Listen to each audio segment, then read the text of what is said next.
Si tu veux suivre quotidiennement les infos foot, viens me suivre tout de suite sur Instagram, Valfoot YouTube, le lien est dans la description, car tous les jours les gars à 18h seront publiés et expliqués les 3 principales infos foot de la journée, avec en plus des sondages et très bientôt même un concours pour gagner un maillot, donc n'hésite pas mon frérot et viens tout de suite me follow sur Instagram.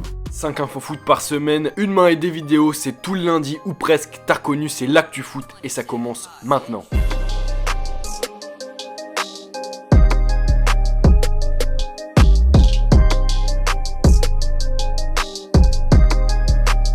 Salut mes socios, j'espère que vous allez tous bien. On commence tout de suite avec le quiz de dernière vidéo. La réponse à la dernière question était l'Uruguay qui a donc remporté la première Coupe du Monde en 1930.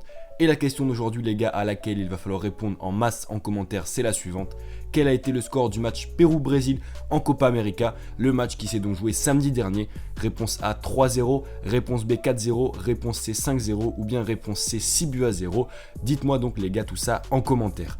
Bref, on commence avec l'Olympique de Marseille. Racheté en 2016 par Franck McCourt, on annonçait de grands moyens financiers pour le club olympien. Cependant, face aux nombreuses dettes de l'investisseur américain, le grand futur marseillais semble aujourd'hui compromis.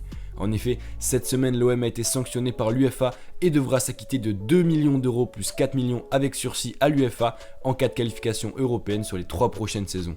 De plus, le club a été contraint de signer un accord de règlement avec la chambre d'instruction de l'instance de contrôle financier des clubs de l'UEFA, dans lequel le club s'est engagé à ne pas dépasser un déficit de 30 millions d'euros sur la même période. Cela devrait sans aucun doute limiter assez largement la marge de manœuvre de l'Olympique de Marseille sur le marché des transferts, et notamment dans le dossier Brahimi, parce qu'on le rappelle les gars, Brahimi serait très gourmand financièrement, et avec cet accord signé, l'OM pourrait être très limité dans ses manœuvres. On enchaîne avec le football féminin au centre de l'actualité en ce moment, avec la Coupe du Monde notamment. Et bref, cette semaine, il y a eu 2 grosses infos qui ont été annoncées et qui sont en rapport avec le football féminin. Tout d'abord, le championnat de France de football féminin à l'image de la Ligue 1 et de la Ligue 2 un peu plus tôt va tout simplement changer de nom et s'appellera désormais dès la saison prochaine la division 1 Arkema du nom du groupe chimique français.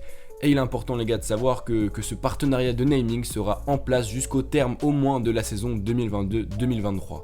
Et la deuxième info de la semaine concernant également le football féminin, c'est la création d'une section féminine du Real Madrid qui a racheté la licence du club de Tacon pour environ 500 000 euros. Le club espagnol donc qui était promu cette saison en première division espagnole et qui va donc permettre en étant racheté aux joueuses du Real Madrid d'évoluer pour leur première saison dans l'élite. Voilà donc la section féminine du Real Madrid évoluera d'entrée en Liga mais chez les femmes. Autre info de la semaine les gars, c'est la nouvelle politique du Paris Saint-Germain autour des déclarations fortes de Nasser Al-Khelaifi. En effet, lundi, le président du club a tapé du poing sur la table dans une interview donnée à France Football, dans laquelle le Qatari a annoncé un tournant dans la politique de gestion du club et des joueurs, je le cite, « C'était le moment de changer. Tous les clubs à un certain moment ont d'ailleurs besoin de se donner un nouvel élan. On ne pouvait plus continuer ainsi. Je suis le premier coupable, mais je veux des joueurs fiers de porter notre maillot, pas des joueurs qui font le job quand ça les arrange. Je ne veux plus voir de comportement de star. » En plus de ça, Nasser a également tenu à affirmer qu'Mbappé sera bel et bien parisien la saison prochaine, avant de mettre un petit taquet entre guillemets à Neymar et rappeler, je cite, que personne ne l'avait obligé à signer ici.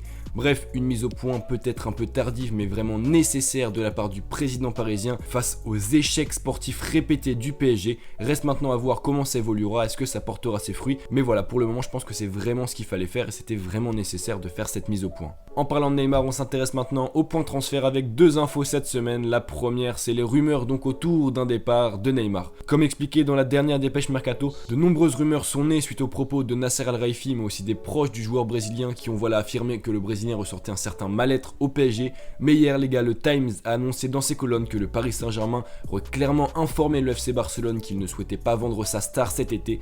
Une réponse qui aurait été explicite et surtout inflexible face à l'intérêt du Barça, qui pourrait donc d'ailleurs inciter les Barcelonais à changer de cible cet été. Affaire à suivre donc.